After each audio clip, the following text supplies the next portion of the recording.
Hi everyone, and welcome to our November monthly meeting with our guest speaker, Dave Walker, cycling cartoonist. Hi Dave. Hi Roxanne, brilliant to be here. Thanks for joining us. Are you well? I'm very well, thank you, yeah. Excellent. You're coping okay with the lockdown? Yes. Excellent. Yes. Great. Well, today or this evening, we're having more of a conversation rather than a straight out presentation. So to all of those who are following online, please send us your questions as we go, and we'll ask them as they arrive. So you can ask your questions on the Facebook comments, you can tweet them, you can even send me an email. If you have my phone number, you can send me a text message. We're trying to be as inclusive as possible. So any way you can get a message to us, please do so. Pigeons, not okay because the windows are all closed this evening. But anything digital, we can take a question. And as I said, anyone is welcome. You don't have to be from Cambridge. We're online. We're out there for the whole world this evening. So your questions can start coming right away. In the interim, shall we put up some slides, Dave? Oh, brilliant, yes. There we go. Right. Dave, can you see our slides? I can indeed, yeah. Yes, Excellent. Okay. So this evening is the Cycling Cartoonist, a conversation with Dave Walker and Camcycle monthly meeting. Dave will be with us for about an hour and we'll have this conversation for up to that point in time. And the second half of the meeting, we have lots and lots of updates from Camcycle. So stick around because there's a lot going on. But let's do the fun things first and talk about drawing about cycling, I suppose. Oh, right. So Dave, tell us about this cartoon. What are we doing here? So, yeah, this is not, I thought we'd start with a non-cycling one. So this is actually one I did for the Church Times the other week. And it's the online meeting. I think it speaks for itself. So whatever you're doing, I hope you can do it undetected while we gather. Well, I've got all my coloured pens and I've got my scissors. So I've got a few activities I could be secretly doing here. But I think I'll just stick to managing numerous devices for now during the meeting. But Dave, you mentioned the Church Times. So is this another area where we could see your cartoons? So yeah, I've been drawing for the Church Times. I do a cartoon every week and I have been doing since I think 2005, so 15 years of trying to think of something every single week. I've had the odd break when it all got a bit much, but yeah, so that's one of the other things that I do, and in fact is the regular thing that I do. So yeah, this is just one which seem to fit more generally. Yeah, absolutely. And is it hard to think of things to draw? Where do you draw your inspiration from? Yeah, I mean it is. So if I had the formula for ideas, then I'd be a happy person. But it's just a case of trying to come up with stuff by whatever means. So I rely a lot on help from other people. So I have a secret group on Facebook where I go if I need ideas and I ask them.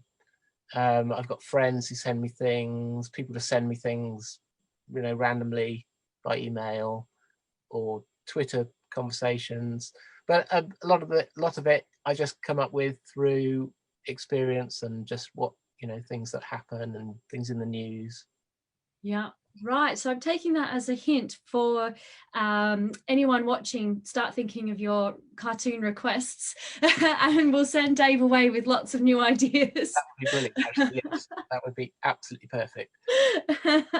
So we've already got our first question from Finlay, who's one of our trustees, and he would like to know which came first, the church cartoons or the cycling cartoons? The church cartoons came first. So I started drawing when I was at college, and basically it was a kind of a displacement activity when I should have been working. So I started off just doing it for fun, drawing about life at the college I was at, and then a few years later, having just sort of done it for as a kind of spare time activity. The job I was doing, the contract came to an end, and I had I didn't have anything to do. So I sent some cartoons off to the Church Times, and I think my timing was right in that they wanted something else to put in the newspaper, and so yeah, I sort of accidentally found myself doing that every week. So that kind of meant that all sorts of other things have since become possible. Amazing. Now, you talked about personal experience. Is this one based on personal experience? So it may be. There may be a garage / shed nearby that has a few bikes in, shall we say? Yeah.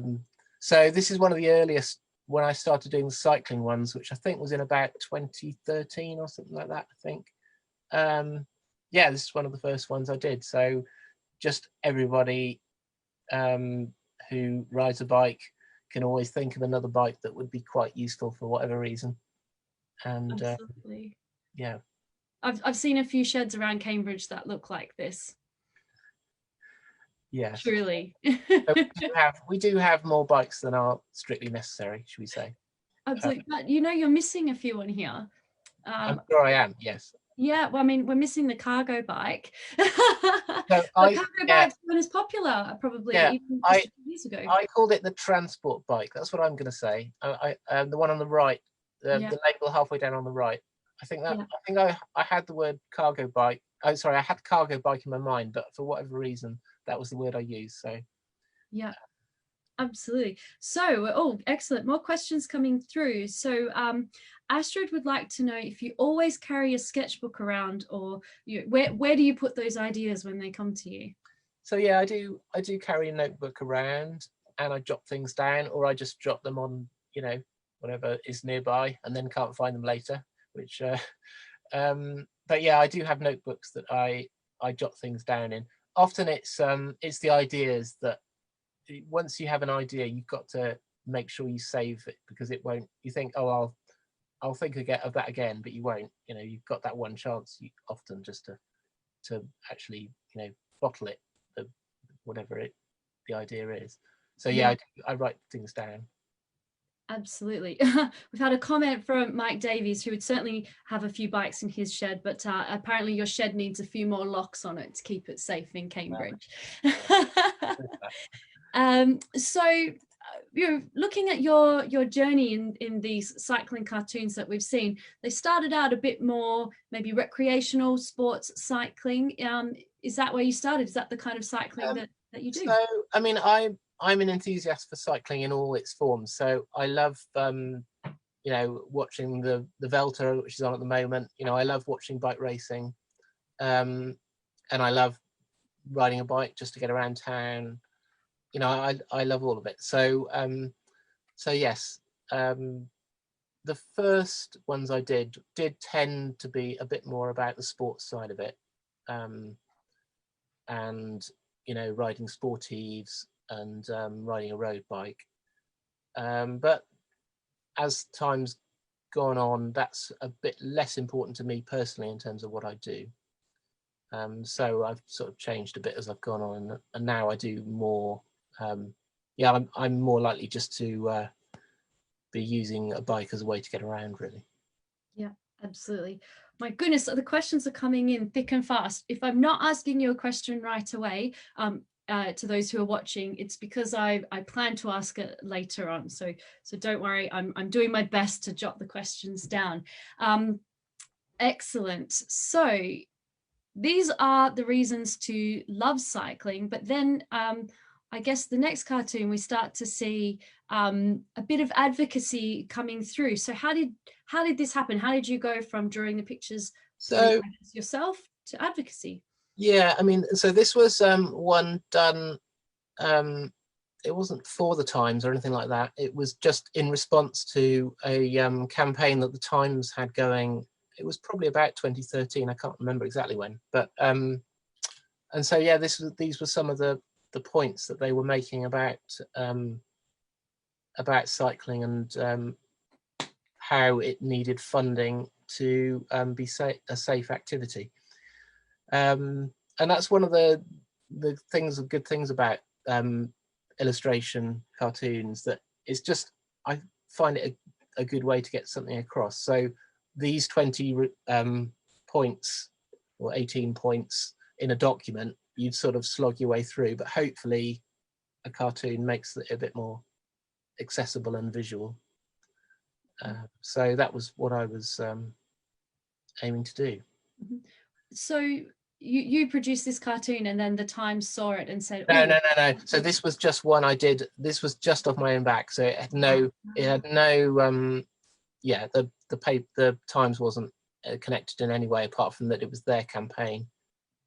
Excellent. Yeah. So this is, I guess, where it starts. You've seen things happening. You've drawn the cartoons or the diagrams to support that, and then suddenly the people are now coming to you to help with their campaigning. Well, yeah, I mean, at this point, I think this was probably about the time that I began to put the cycling ones online, and so this went down quite well, I seem to remember. I think because people like to share something that illustrates what they feel strongly about. So, and I guess that it works, particularly now that there's so much more visual communication through social media. People aren't going to read a long article, but a quick something on Twitter or Facebook or Instagram that can convey a message. So your drawings are coming along at just the right time to support that increase. Yeah, I mean, I mean, I'm still a fan of, a well-written article can get something across well. But I think it, a cartoon maybe has a different place in communicating, but also, I mean, the humor side of it is important too. It's not just about, I like to think that what I do is more than just an infographic. There's a kind of a humor, a light-hearted element to it too, which kind of makes it more palatable to read, I guess. Yeah, absolutely. And this one, I think, gets across the message, but it's very entertaining. It's a bit of a debate about seat heights on social media. If anyone who's new to cycling posts a picture, their seat's always too low, and they get lots of feedback about that, which isn't always appreciated. But maybe this is a light-hearted way to get the message across. Yeah, so this is one I did for the book, which we might come on to in a minute. But yeah, this is just for fun. This is how to judge when your seat's about right, which is impossible really, but it hopefully gets the message across. I think if you can't touch the pedals, you might work it out, maybe. So we've had a question about is there a crossover between the church cartoons and the cycling cartoons, particularly if there are issues of social justice that are coming into cycling? Do you feel there's some alignment there, or are they different worlds? Definitely. Yeah, I think that's the questioner has probably made the point really well. That there's a connection. That I think roads being places that anybody can get around on, not just the people who can afford a car, is just a really important thing. So making them safe for pedestrians, safe for people to ride a bike. Yeah, there's a definite social justice element there, in the same way that in the cartoons I do about kind of faith related matters, yeah, social justice is an important part of that too. So yeah, there is a connection. Yeah. Excellent. Yeah, so many questions. Okay, let's move on to this one. Why people don't cycle. So we're starting to really get into that social justice issues here, aren't we? Yeah, so there's people think, people are put off by hills or the weather, or that you can't get where you're going quickly enough. But I think the main reason that many of us experience is just really dangerous driving. That really is the thing that scares people and puts people off. So yeah, this is again, this is one that's in the book. So the book's a mixture of cartoons about racing, sports cycling, but also some like this, some about, you know, issues that we all face when we're on the roads. And for those who don't know, you do have a book. Yeah, sorry, I've hinted multiple times already, but yes. And we've got more about the book at the end, but when did your book come out? So it was, I think it was 2017, I think. Yep. So yeah, so that was quite a big project. It probably took well, at least 6 months, probably longer than that, of not really doing very much else. And it includes some that some cartoons I'd already done, but quite a lot done specifically for it. Yeah, yeah. And the focus is more of the, or some of the campaigning or advocacy elements, or more? Yeah, so it's more. It was the book. So it's called The Cycling Cartoonist. It was more aimed at a kind of recreation, kind of sports cycling, you know, road cycling audience, but it covers the whole range really. So, you know, some of it's about racing and riding sportives, but also some of it's just about getting around. So this is an example, you know, this is an example of those kinds of ones. Yeah, excellent. Right. Bear with me. There's so many questions I have to keep scanning them. So Tom asks, these cartoons are great for cycle advocacy. Are you yourself part of any campaigning groups to help, I guess, inform the content that you put into your cartoons? So the town I live in is Basildon. We don't actually have I mean, yeah, we're not very organized, let's say. So I have friends locally who are active campaigning about cycling, but we don't actually have a group where I am. So no, I'm not. Yeah, I'm sure that there's a lot of wisdom I would pick up if I spent more time with people doing this kind of thing. So yeah, maybe in time that's what I need to be thinking about, getting something going locally myself. But maybe in the short term, I'm sure that we have plenty of very active members who would love to share their ideas with you. I think this is a particularly strong image, and it keeps popping up on all of my social media. So what inspired the shared use path? This is taken from a little series of cartoons I did for The Guardian called A Guide to Biking the City, I think was the title of it. And this represents, so where I live, there are actually quite a lot of cycle routes, but they do mostly tend to be the shared path variety. So you are sort of mixing with pedestrians who obviously want to go at a different speed than you, and you're mixing with road furniture and bumps and glass and all sorts of things. Meanwhile, the traffic has, you know, all the space is allocated to traffic. So this is sort of, yeah, from my own experience, I guess. Yeah, I think we can all experience that, but I think the way, yeah, to show all those people jammed into a very, very small space, hopefully it gets across to new audiences. Do you think that this style of visual communication helps to connect with, I guess, outside of our echo chamber and our usual audiences? Are you getting the message across to new people? Well, I mean, it's difficult to say. I mean, I like to think so, but I don't know, is the honest truth. But certainly, you know, I've done work for cycling organisations who have used my work to get a message across. So yeah, I hope so. Yeah. And I imagine if it's in print, someone who's flicking through the paper who they can't help but notice the cartoon, whereas it might be easier to avoid a written article, but if there's a drawing there, it captures their attention. Yeah. I mean, this was for the online part of it's Guardian Cities, which is an online section. But yeah, I mean, I hope so. Yeah, we'll have to get more in print. Although I don't know that how many people read print newspapers anymore.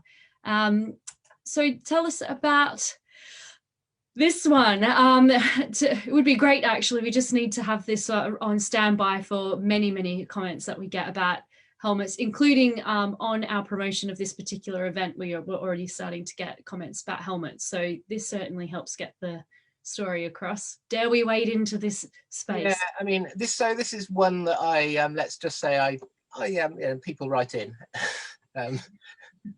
with different opinions. But I think the main point I'm trying to get across is that as I think it was Chris Boardman who said that helmets are just not one of the main things you would do if you want to make if your actual intention is to make people safer, then helmets are just not they're not at the top of the list. And so it's not really making any other point than that all these things, physical separation of bikes and traffic and laws and enforcing the laws and investment, those are the things that are actually going to make the difference. I think this one is a very effective use of white space as well, just to show that imbalance. Yeah. And so we were talking earlier about what do we call these? Are they drawings, cartoons, or diagrams? And I guess for me, this one really sort of does start to fall into that diagram type of. Yeah, sure. I mean, that's. I like calling them diagrams because there's lots of cartoonists, but there's not many people who describe themselves as drawing diagrams. So it's just something a bit different. But also that I tend not to these days to do the sort of one picture and one caption style cartoons so much, which is maybe the more traditional way of drawing a cartoon. Absolutely. We've had some feedback. The shared use path is getting lots of thumbs up here. We have a question. Are you inspired by particular sources of humor? Or what kind of humor are we aiming for here? Well, oh yeah, I mean, inspired by all kinds of things. So cartoonists, I mean, I've got shelves full of books of cartoons that so and a lot of them nobody will have heard of. So there's a French cartoonist, Jean-Jacques Sompé, who I love, and I just he's been on the cover of the New Yorker and that kind of thing.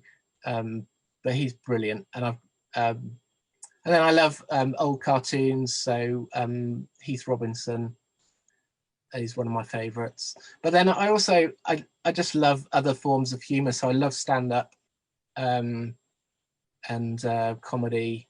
Yeah, comedy generally I love. So yeah, so quite a diverse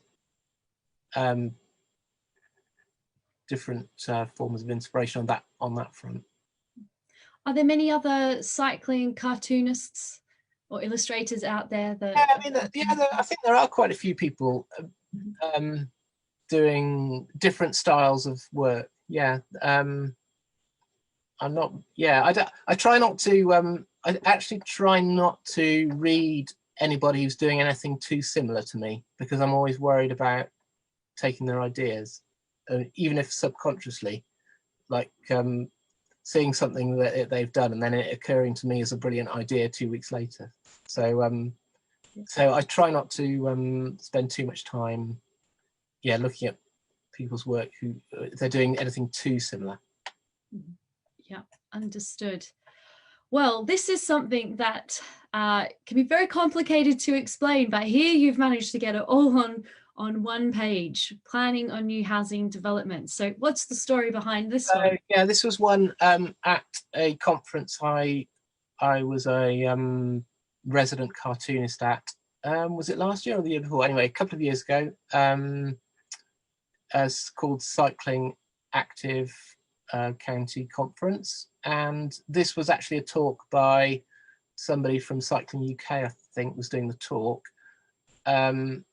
and so I just sort of summarised as he was going along. Now, usually when this happens, what I come up with is a complete jumble and is not particularly. But for whatever reason, this the talk was structured just perfectly to be drawn. So yeah, so this is a summary of somebody else's points, really, but it's one that I think has helped to communicate how housing estates are often not particularly designed with people walking or cycling in mind, and they just assume that people will use a car.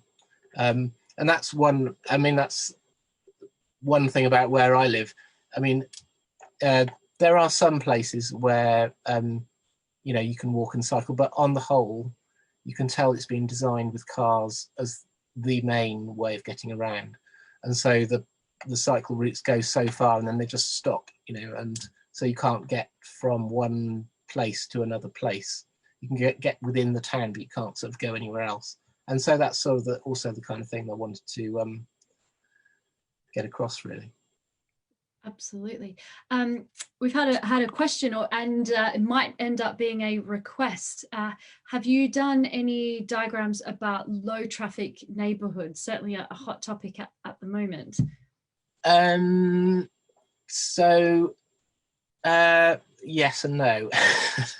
I may or may not be working on something related, but no, I don't think you'll find much out there that I've done on that. No. But to be honest, until a year or two ago, it wasn't something I'd really. It was a bit of a new thing for me. So yeah. So no, not really. But it's definitely something I could do more on. Yeah, well then that's the follow-up. Please, could you? And we've got a few particular roads in mind if you'd like to focus on those. Which I guess leads to another one of the questions about how can you be commissioned? And I have a feeling you're quite busy, but if someone wanted to commission you for some work, how would they go about that? Okay, so I'm not really taking a lot on at this current time, just because I've got a big project that I'm working on, and also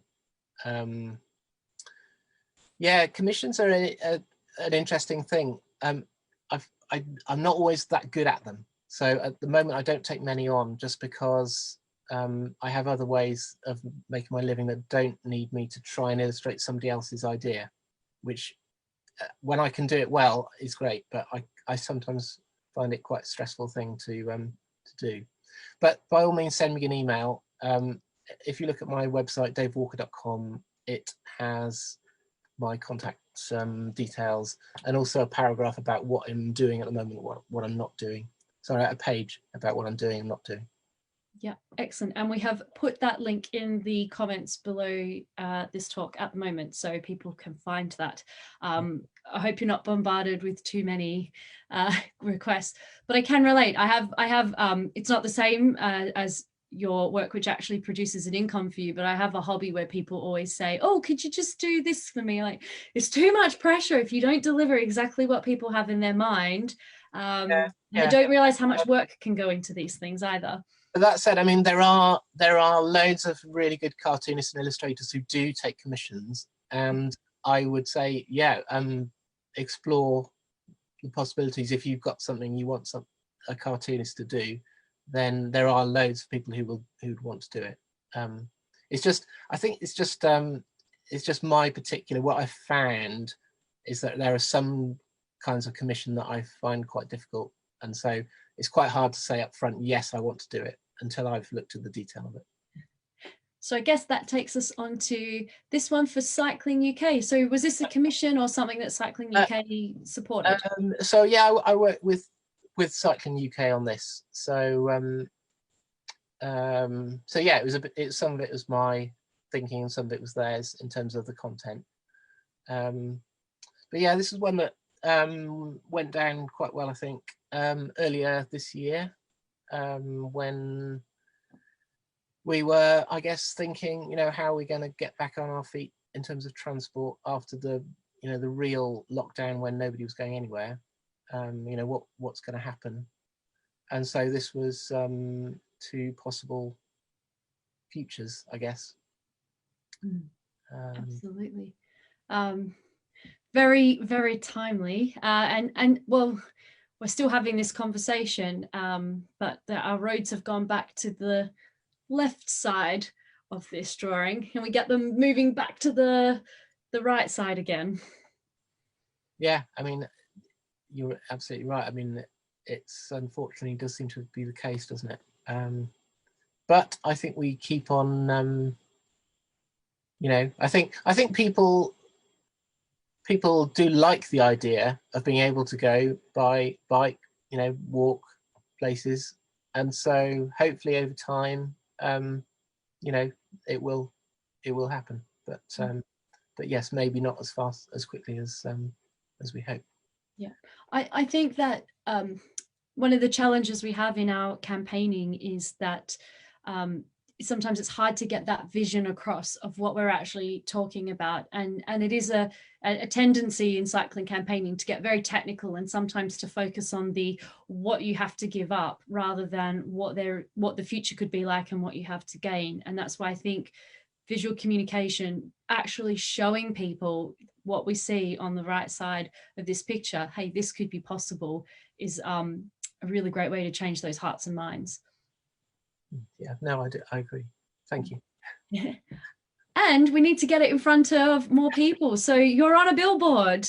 How did this happen? Yeah. So somebody who I had worked with in some entirely different situation got in touch to say could they use this in Bristol on a billboard, and they even did the colouring in for me. I don't do my own colouring in. I have people. So yeah, so they edited it slightly and did the coloured in version and put it on the billboard.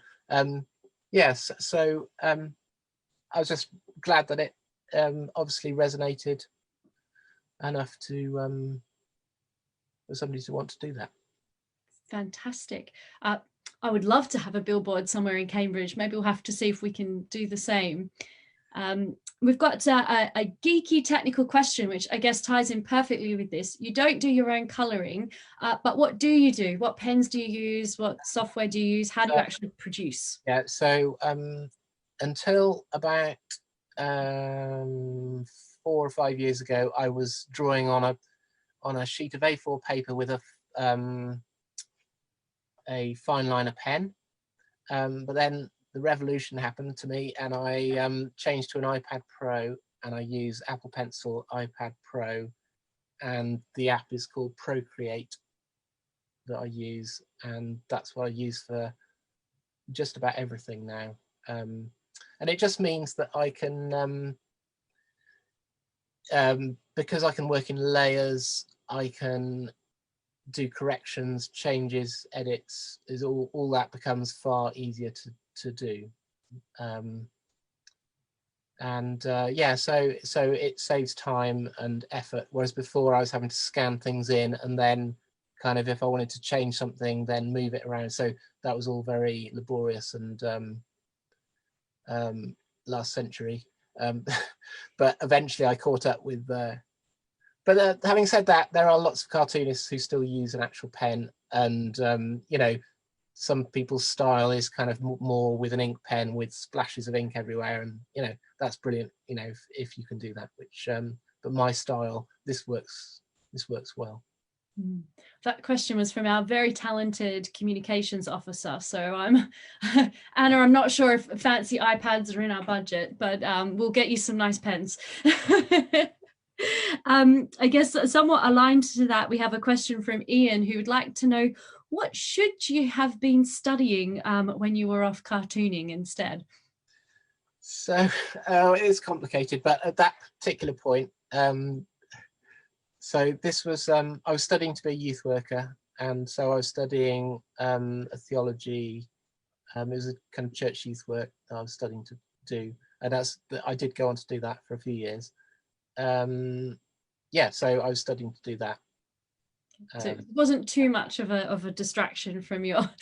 Well, it was a complete distraction, and but it kind of it became useful as you in the long run. So I still remember running very, very late for one of my essays in university, and I basically gave up and drew a picture or a diagram and submitted that, and actually got fantastic marks. My lecturer loved it. So so you never know. It certainly wasn't of your standard, but it got the message across. Well, if in doubt, draw something. I think that might be the message we can. Yeah. Well, it worked out. But prior to this, I was a management consultant, and really all that is diagrams on slides to convey information. So I've forgotten how to write really after doing all of that. Excellent. Do you try to avoid the cartoons essentially becoming drawn infographics? Where's the line there for you? Yeah, I mean, it depends what I'm doing. I mean, something like this one is trying to get a message across, and I guess it's sort of yeah, I can see that there's not a huge amount of humor in it, but I do, yeah, I try and make sure that I do a mixture of things, a mixture of humor and more kind of conveying information. Yeah, so but this particular one, I agree, it essentially is a visual way of getting across the information, I guess. I think maybe it's because it's in our world, but it still to me comes across as humorous because it's just so obvious. Yeah. I mean, because it's exaggerated, isn't it? I guess so. It's or is it? But it's but yeah, it's hopefully it does get it across. I think it's you have that very particular skill of just saying it just so that you just have that little wry giggle or something like that. But I think that's for people who have been saying this for a long time. Maybe if it's a new concept to someone, it is more seen as information. I think this one does a great job of getting. I think it's fantastic. When I laugh when I think of all these people literally stacked up on top of each other, but it gets the point across. Tell us about this particular cartoon. Yeah, this was another collaboration with Cycling UK for their Highway Code campaign that I think has just finished now. And yes, again, it was sort of working with them on it, and I did slightly upset the horse riding community, who felt that there should be a horse included, but then it became very complicated to think where the horse would be, and yeah, it becomes very complicated. So I have actually joined a horse group on Facebook in order to go and make my peace with them and explain why there isn't a horse, and I think they appreciated me making the effort. But the serious point, I guess, is that yes, I mean, horses do have the same issues of being vulnerable on the roads. It's just very complicated to put into this one diagram. So it is what it is. So now I'm starting to imagine how you might have a horse hanging off the cyclist or something. And yes, I mean, and obviously where you put the horse, it's just complicated. It's complicated. Mm-hmm. Absolutely. So we've had a question. This is a big question. Do your cycling cartoons change the world? I think I've got that right. Let me check, because this came in nice and early. Simon said, yes, do cartoons change the world? Yours and or others? Well, I don't, yeah, I just don't know if I'm the best person to judge, really. I like to think that that they might do, but yeah, I just don't know that that's for me to say particularly. But yeah, I hope. So I hope that when people see my work, that it gives them a boost. I mean, that's the main thing. That it, you know, I love books of cartoons, and if I'm in need of a bit of a tonic, then sometimes just looking through a book of work by one of my favorite cartoonists is something that will boost my morale slightly. And so yeah, I hope that happens for other people as well. Yeah. We could all do with a bit of morale boosting at the moment, and if it also helps inspire us to keep doing our work or make changes, Yeah, even better. indeed.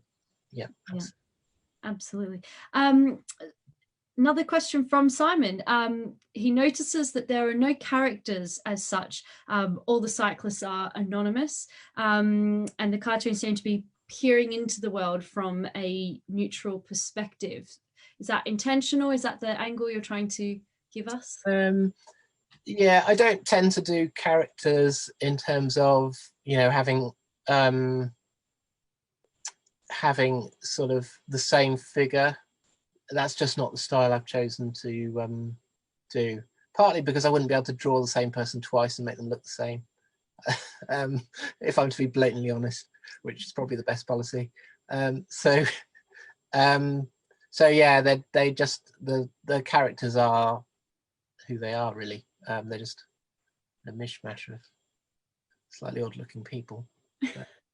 But perhaps that means we can project a personality onto them from that someone that maybe we know or love can go there rather than the character that you. Yeah, I mean, it's just a different way of doing things, isn't it? I mean, I love something like The Simpsons where the characters are central and you get to know all the foibles of the characters. That's just a different approach to creating something, I guess. Excellent. Great. Well, we're nearing the end, so I'm just going to give everybody the big shout out for make sure you get those questions in. And if there's been any other questions on Twitter or email, hopefully they'll just get forwarded to me so we can ask them. But then I guess for everyone who's inspired, they want a morale boost, they're looking for the perfect Christmas present, we have Dave's book. Yeah. Tell us, Dave. So the top left is the one probably that you'll be interested in, but it has been translated into some other languages. I'm told there's a Chinese version on the way, but I'm not sure. I haven't really heard much about that recently. So, but yeah, so the Cycling Cartoonist, yeah, it represents, as I say, about 6 to 9 months of my life of continual drawing. So yeah. Brilliant. Well, I'm actually in the market for the Spanish translation. I've been taking up my Spanish classes again, but thinking, how am I going to get all the right words to talk about what I do, because it's, I guess, so niche. So who did these translations for you? Because you'd have to know some particular language. That side of things, I think the way it works is a publisher buys the rights and then they do it in whatever way they want to do it. So on some of them I've had no contact at all with people doing it, and on others they've been in touch with me and asked me, this makes no sense in our language, what did you mean? So yeah. Interesting. It'll be interesting to know how the humor translates, or if they've had to perhaps the translations had more humor. I can't remember offhand the specifics, but there were certain concepts that were very British that I put in that made no sense. I think it might have been in the Spanish one, actually. I think it made no sense whatsoever. So yeah. Well, I'll see if I can get my hands on the Spanish one and I'll report back, but I don't think my skills are quite there yet. So you're talking about, you've got the book, but we've also had the question, what about animation? Is that something you've thought about? Yeah, I mean, it's something I've thought about and not done anything about. It's another skill that I haven't put the time into learning, I guess. And so yeah, it's not something I've really done myself. Yeah, so but yeah, I don't rule out such things. Mm-hmm. Perhaps even finding a partnership, a Yeah, collaboration. yeah, Yeah. possibly. Yeah, yeah. Amazing. Anna has also asked, have you found there are any concepts that have been too difficult to illustrate? How do you cope with that very complex issue? Yeah, it's interesting. So in my work, my Church Times ones, then I quite often come up with things that are, because you know, clergy deal with matters of life and death that, you know, sometimes it are very and things that are very personal to people. So there are topics that I don't cover there. In terms of cycling, not so much. Yeah, it's just a case of finding ways to draw about something. Yeah, not. I can't think of any offhand, I have to say, but there may be. We'll see if we can come up with some Yeah, for you. yeah, We'll find some challenging concepts. yeah, yeah.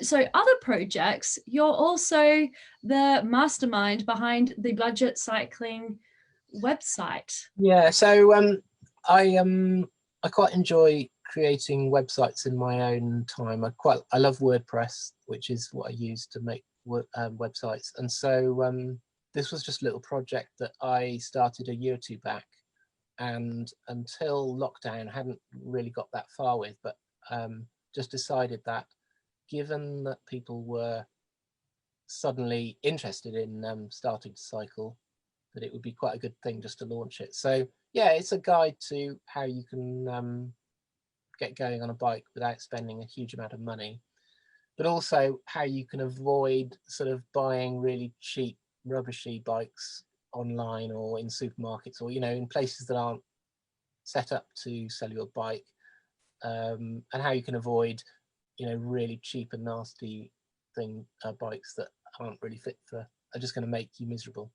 Mm-hmm. So yeah, that was sort of the aim of it, and it's a work in progress. Hopefully I'll get some more time to carry on with it, but yeah, I hope it might be useful. And yes, do send, if anyone has cycling money saving tips, then do send them to me, because I'd love to add them.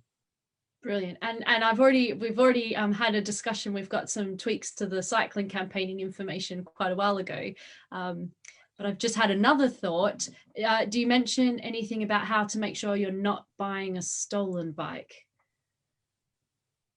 Do you know, I can't remember. I don't make a big thing of it. So yeah, there's definitely scope for more on that. If I can't remember whether I have. Yeah, I certainly caution against. Yeah, I think I have mentioned Bromptons in particular, because obviously Bromptons are, you know, very a case in point, aren't they?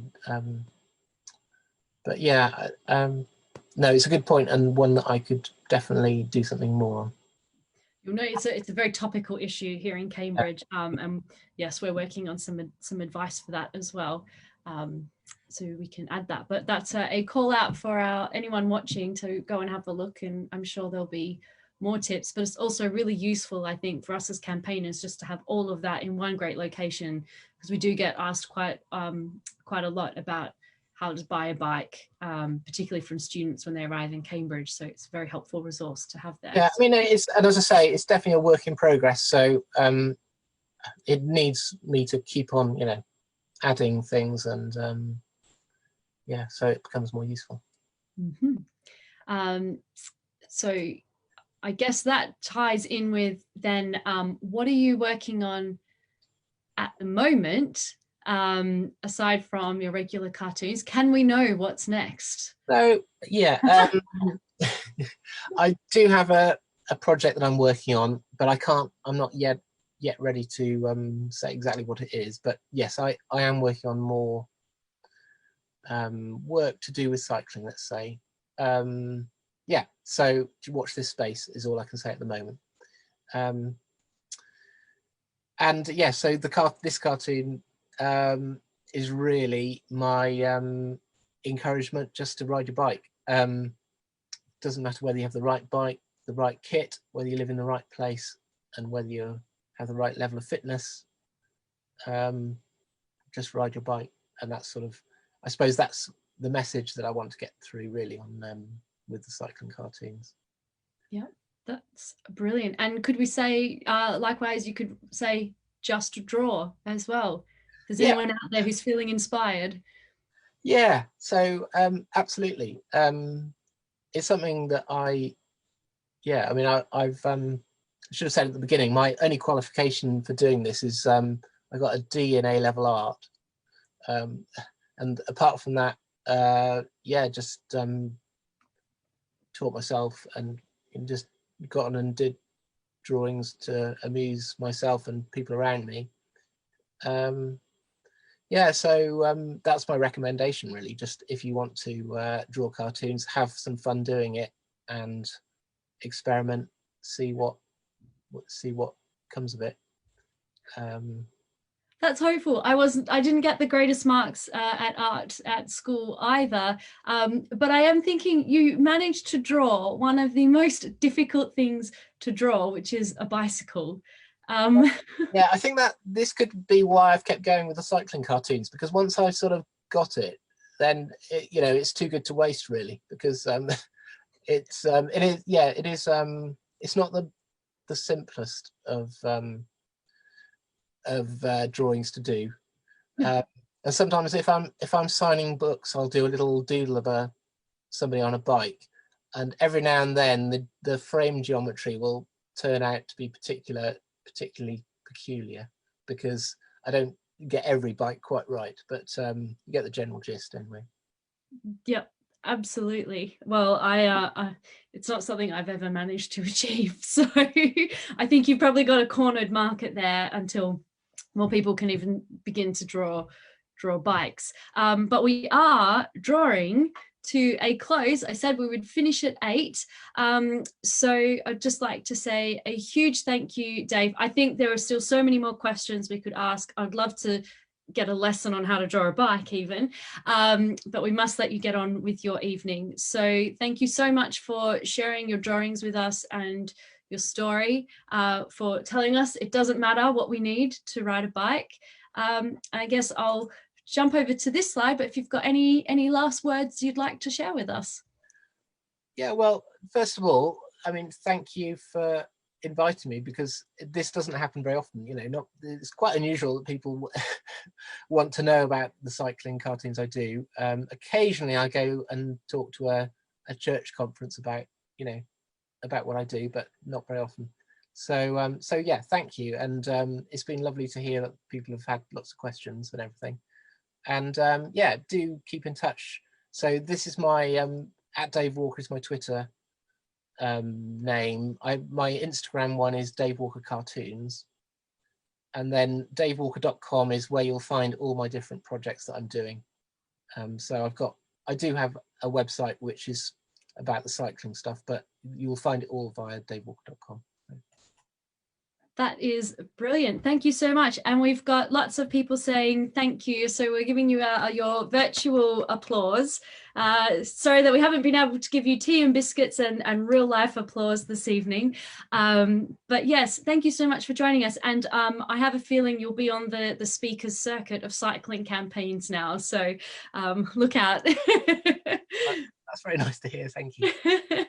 But also we'll be putting this talk, it'll be on our Facebook page, and we'll put it on our YouTube so people can catch up as well. But right, it's 8 o'clock. Dave, it's time for your dinner. Thank you so much for joining us. And hopefully we chat again soon. Yeah, okay, brilliant. Great. Thanks. Thank you. Bye, Dave. Brilliant. Okay. And for everybody sticking around, it's now time for our general cycling news. So I shall bring up the slides, but if anyone's got any news they want to share, any questions about what's going on, I will do my best to answer your questions. But as I said, there has been quite a lot. So I might not have all the answers to hand. Okay, so this is the part of the meeting where I feel like I'm talking to myself, but hopefully you're all there and still listening. So here we go. It's our cycling news from Cambridge and Camcycle. And the first big news, has anybody seen this gigantic crane? It is the Chisholm Trail. It's coming, the bridge over the River Cam, connecting Abbey and Chesterton and forming part of the Chisholm Trail. We've been told that it is coming this weekend. We believe it's the evening of the 7th, but some of the signs suggest it might be the 6th. So I would say keep an eye on our social media and keep an eye on your inboxes for our weekly update, and we will share specific information about the bridge as and when we get it, but it's here at last. We are so excited. Yes, Alessandra's giving us a yes. I don't know who's going to be brave enough to get out in the cold and the dark to see the bridge being craned in, but if you do, please take photos. Please be safe. Please do what you're told on the site. Please maintain all your physical distancing requirements as well. We certainly want this to be positive and not have any bad news. So yes, we're excited about the Chisholm Trail. In the area, we've had, I guess, what we could call a campaign win over the week. So the Combined Authority submitted a report to their Transport and Infrastructure Committee meeting stating that they were looking at different options for the roundabout. So a few months ago, we spoke at the Combined Authority meeting saying that their ideas for the roundabout, which you can see in this picture here, simply were not good enough. There was not enough separated space for walking and cycling, no priority over junctions. And the committee said that they would go away and see what they could come up with. And they have come up with some different ideas. So we've got two options that sound the best, option A2, option D. Option A2 has segregated cycling and walking facilities. We'd need to see more detail about that. But option D is for a Dutch style roundabout. And they've specified that these are their preferred options. The bad news, however, is more funding will be required. So it's on hold, but better to take a bit longer and do it properly. So let's keep an eye on what's happening for the Coldham's Lane roundabout. In other Camcycle news, we are recruiting trustees, and there's lots of information on our website, camcycle.org.uk/become a trustee. And we even have a video with a few trustees and myself talking more about the role, what's involved, why it's rewarding, what it's like to be a trustee for Camcycle. So if it is something that you've been thinking about, jump online and have a look, watch the video. And it's really important to us that we represent our community, and that means we need to be as diverse as possible. So even if you think it's not for you, or you might not have the qualifications, or you might not be able to make the meeting times, just get in touch and talk to us, because we can be really flexible. We can offer support to get you up and running. And it's more important that you care about the cause, that you're passionate about cycling, and that you've got something to say. That's what we need. Of course, there are skills we'd love to have as well. So if there's anyone out there in particular who's got financial or accounting skills and would be interested in being our new treasurer, we would definitely like to have a chat. So anyway, do take a look. Nominations will be closing in mid-December. So we'd just like to make sure that we have a good chat with anyone who's putting themselves forward, so that we are all on the same page. So talking about volunteering, there's quite a few options at the moment. We mentioned becoming a trustee. We're also looking for some help for our website. Had an amazing volunteer, Adam. Unfortunately, he can no longer help us put our magazine online. So we're looking for someone with some HTML skills who may be able to help us with that. So it's only 4 times a year it needs to be done. If that sounds like something you could help us with and you're interested in, please do get in touch. Would also love to have some kind of winter social event, and we can't meet in person, but we thought an online quiz could be a good idea, but we absolutely need a volunteer or two to help with that to make it happen.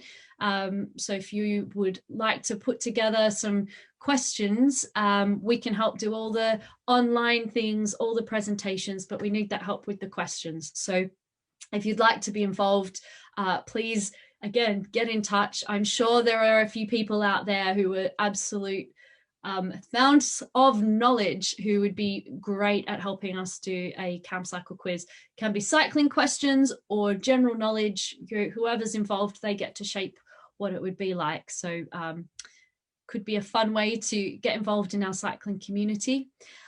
We've also had lots of volunteers doing an amazing job at delivering leaflets around Chesterton and the Mill Road area. Thank you so much for that. It's been hugely effective. And now we're working on our next area, which should be in Abbey. So if you can help deliver leaflets in Abbey in the coming weeks, might be a bit cold, but it's a good excuse to get out there. So please get in touch. There is so much news that we need to share in that area and so many people we haven't reached out to. So it's a huge impact getting those leaflets out to local residents. We've also had some other local voluntary groups reach out to us. They're after help with deliveries and would love to have that done in a sustainable way by cycling. So if you can help us with delivering electrical devices like laptops to people who need them, or help one of the local food banks get food parcels out to local residents, then we can connect you up with those causes. And if you know of any other causes that need help with their deliveries, or perhaps we could help encourage them to use cycling instead of cars for their deliveries, do get in touch. We can help connect volunteers to organizations. And for those with experience with cargo bikes, we can we do have the Camcycle cargo bike that's available to help with these deliveries as well. And it has been pointed out to me, yes, I didn't thank Milton Cycling Campaign and Milton residents for helping deliver leaflets in Milton as well. So thank you to Milton, Chesterton and Mill Road area for the leaflets, and hopefully for Abbey soon.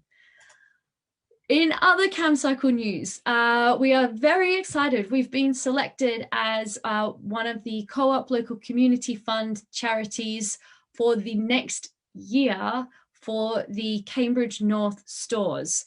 So this is brilliant. We've been part of the local community fund before, and we raised a really decent amount of money, which helped fund our cargo bike and some other important materials.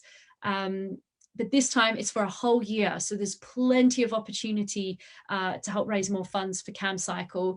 If you would like to get involved, you need to be a member of the co-op. It costs £1 to get set up, and you get a card, or you can put an app on your phone, and you scan that when you shop at the co-op, and you get points that can be allocated to Camcycle.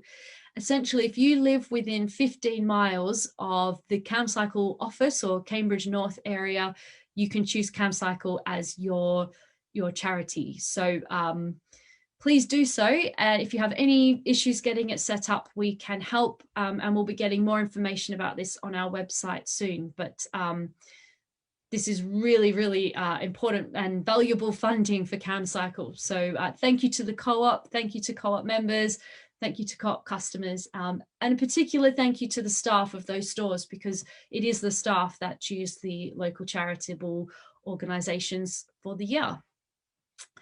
Right, I feel like I've been speaking a lot, but now we're on to consultations. Get ready, there's a lot. And my apologies, they're probably not in a very sensible order, but they were put together in a rush. So we have got the Cambridge South East Transport, Better Public Transport and Active Travel consultation. It's a mouthful. So this one is about connecting the Cambridge Biomedical Campus via Shelford and Stapleford and Sawston to a travel hub near the A11. So it's connections to Babraham, the Babraham Research Campus and Granta Park. So the consultation has is looking for feedback on the layout of the various bus stops, the cycle parking that goes with it. And of course, we'd be looking at how does cycling infrastructure connect to and flow along these routes as well. So please do have a look on the website. It's a Greater Cambridgeshire Partnership consultation. So you can check out their website, but we'll be getting more information in our weekly updates as well. But yes, that's for the southeast. Then we've got Cambridge South Station. So Network Rail is consulting on their plans for a new station in the biomedical campus. So there's a number of issues here. There are broader issues just about the station itself. And I do recommend having a look at Smarter Cambridge Transport website for their suggestions on the station itself. Is it laid out in the right way? Particularly for cycling, we're concerned about the cycle parking. Is there enough of it? Is it the right type of cycle parking? Is it secure enough? What's their plans for dealing with cycle theft? And also, how do cycle routes connect to the station for accessibility? So that is for Cambridge South Station. It closes on the 29th of November. And I'm seeing on the comments, Sam Davies, absolutely a key point. We shouldn't be calling this a travel hub. We should be calling this a park and ride, because it really isn't delivering in terms of a travel hub. And it's a little bit of, you could call it cycle wash, in that, a few cycle parking stands means they can call it a travel hub, but maybe not. They need to do more. Excellent, Sam. Keep those comments coming through. So Sam is clearly very knowledgeable about this and is saying, please pay very keen attention to how these schemes work together, or they don't work at the foot of the busway bridge. Thanks for your comment, Sam. And Sam, if you've got any other suggestions, do send me an email and I'll make sure that we get that on Cyclescape, where we are discussing all of these consultations. Right. So that's for the south, and then we've got the north and the east. So Waterbeach to Cambridge consultation. This starts to get confusing. This is the GCP consulting on a new dedicated off-road public transport and active travel route between Cambridge and Waterbeach. This is not the Waterbeach to Cambridge Greenway. This is, I guess, more generally looking at the travel corridor and what the options are for that. So that's by the Greater Cambridgeshire Partnership. They're also have had consultations on the Waterbeach Greenway, so there's two slightly different things. And then we add to that, we've got the Cambridge Eastern Access. So this is looking at options to improve transport to and from the east of Cambridge. So there's a number of options there, 5 options, but for us, the key part here is option A1, which is looking at improvements to Newmarket Road. So please respond and make it very clear that we need changes to Newmarket Road that prioritise safe cycling and walking. There are other options that build on that, which is looking at public transport. They also mention public transport route along the Tins, and it's not clear what that means for cycling along the Tins. So we need to be keeping a close eye on that. And there are also some potential cycling changes to Coldham's Lane from this as well. So please do take a look at this. Excellent. I love this. All the feedback coming through on social media. Anna's also pointing out that for the Waterbeach to Cambridge consultation, there's the dualling of the A10, which is also adding complications to what's happening on the Waterbeach to Cambridge route. So there's a lot going on in this space. Not so easy for me to get all of these issues across to you this evening. So please get on to Cyclescape and take a look. Keep an eye on the weekly updates that we're sending out, and look in our magazine as well. We'll get into more detail. Right, so that was Waterbeach, Cambridge Eastern Access, Newmarket Road, what's happening with the Tins, how will cycling work with the public transport options that they're proposing. We need to keep an eye on this, but it does present an opportunity for big improvements to Newmarket Road.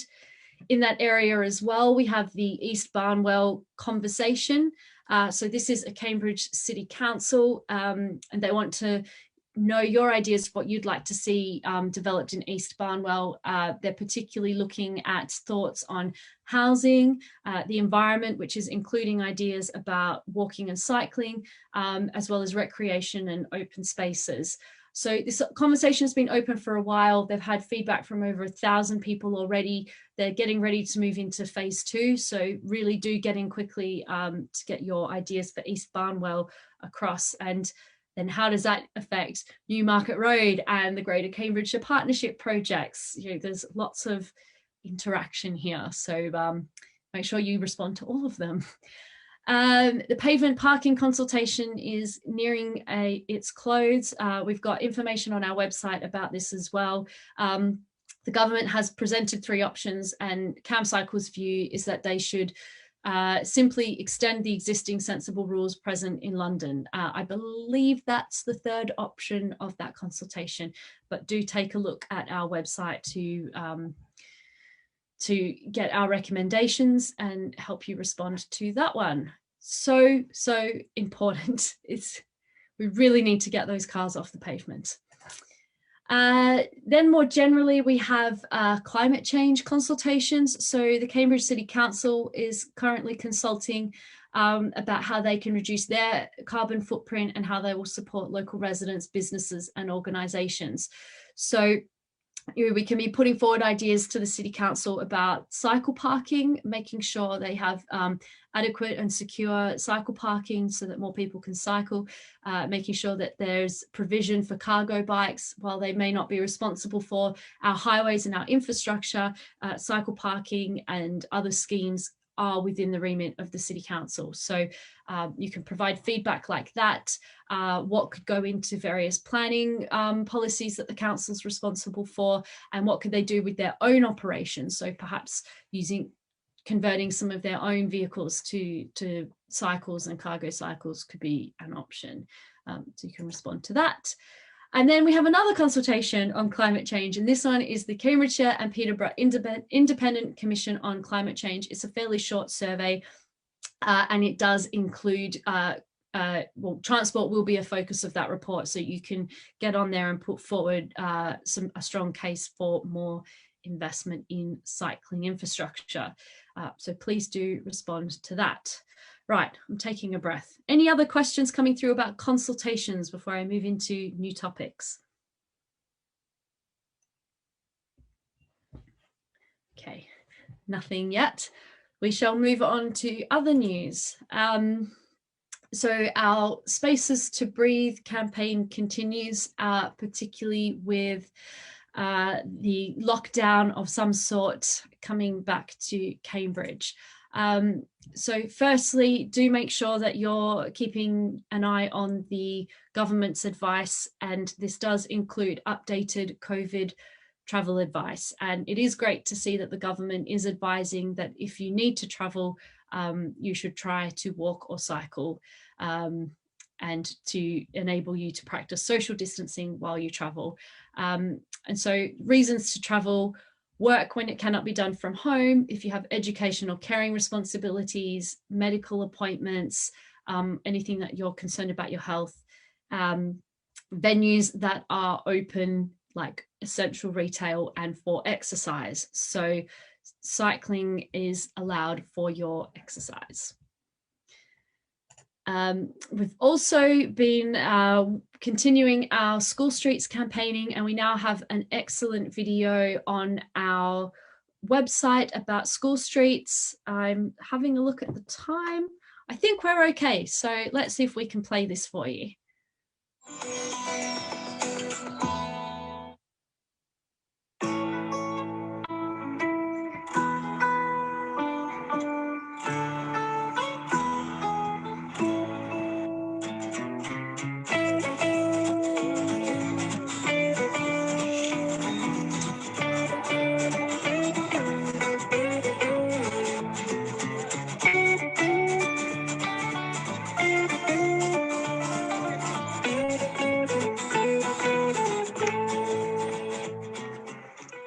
So I'm Sarah Swire, I'm a parent governor here at St Philip's, and we've decided to embrace the School Streets scheme. Over the summer, we negotiated with the council and they came and risk assessed the area and decided what closure points we'd have. Myself, I had to arrange a team of volunteers. So we've got people to man all the closure points twice a day. So we close for half an hour in the morning and half an hour in the afternoon, just to give the children more space as they come out. It just makes a much nicer environment around the school and allows them to use the road space to cycle or scoot or walk and get to school in a calmer frame of mind. I think this road blockage is excellent because it makes it a lot safer for the school, and with COVID we can now spread out on the road.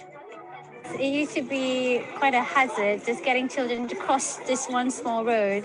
It's surprisingly busy, but now it feels so much safer and a lot more comfortable to be able to let the children get to school safely and home again. I bought my first bike for 10 years during lockdown, and since the School Streets initiative I've felt able to cycle the school run. Before, this road was quite congested. There were lots of cars driving up and down, sometimes at quite high speed. There were delivery drivers, people turning around outside the school, sometimes even using the school driveway. And I just didn't feel safe, first of all myself as an inexperienced cyclist, cycling this area, and also my son. Up until School Streets initiative, I didn't feel comfortable letting him cycle down this segment of the road, so he would go on the pavement and I would walk alongside. Whereas now, thanks to the initiative, we're able to cycle the whole way on the road. Yeah, and we've certainly noticed a big difference. It's helping with our fitness as well. I used to drive to school every day because from there I thought I would run out of time to go to work. So I thought I'll drive, drop them off and then go. But now actually, it's actually much faster walking to school than it is to drive to school, funny enough. And we love the exercise in the morning. So it's been all good, yeah.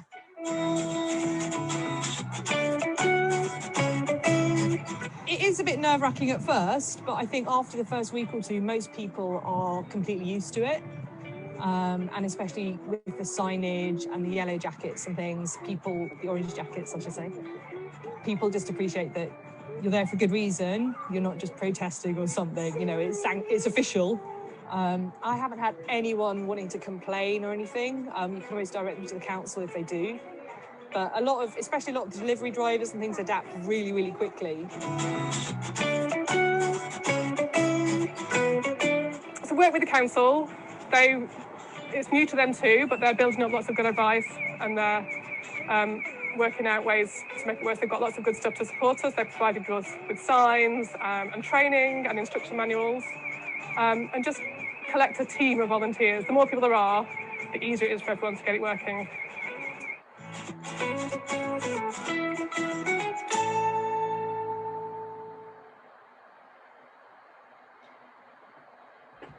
So a huge thank you to the parents and volunteers at St Philip's Primary School for letting us come down and film their school street.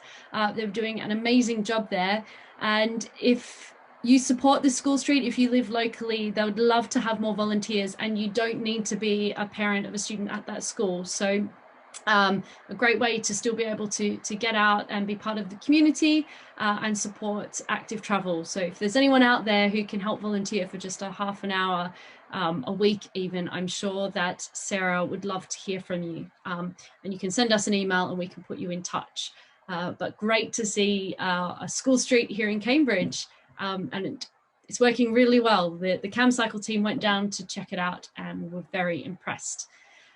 Also in Spaces to Breathe, playing automatically, we have a video about Arbury Road, and thank you again to Anna for making a fantastic video. I won't play it now. You can pop onto our YouTube channel or visit our website, but we're seeing Arbury Road stepping forward and asking for changes to their road to reduce motor traffic and make it safer for people walking and cycling and living on the street. And we've seen some examples of their fabulous posters on the cover of our most recent magazine as well. So great to see the campaign for Arbury Road. And don't forget, we have our Camcycle AGM coming up. So that will be on the 23rd of January. It will be online, and we'll be posting up more information about how that process will work. It will be more engaging than the Facebook live stream. So watch this space. We're working it all out for you. But put that date in your diary. Also for your diaries, we've got the December meeting with Sam Davies, now an MBE. Congratulations, Sam. So Sam won't have to share her ideas on the Facebook comments. Sam, you'll be here and able to talk to us about cycling issues and community organising in Queen Edith's. So put that date in your diary for the 1st of December at 7 p.m. Thank you so much for sticking with us, for getting through all of those consultations. There's even more going on, so keep an eye out on your weekly updates. Check out Cyclescape. But other than that, I'll say thank you so much for joining us. Safe cycling, stay safe during this lockdown. I know I personally miss you all, and I would much rather we were all in a room together rather than me just talking to what feels like I'm talking to myself. So let's stay safe, and hopefully we'll be able to see each other soon.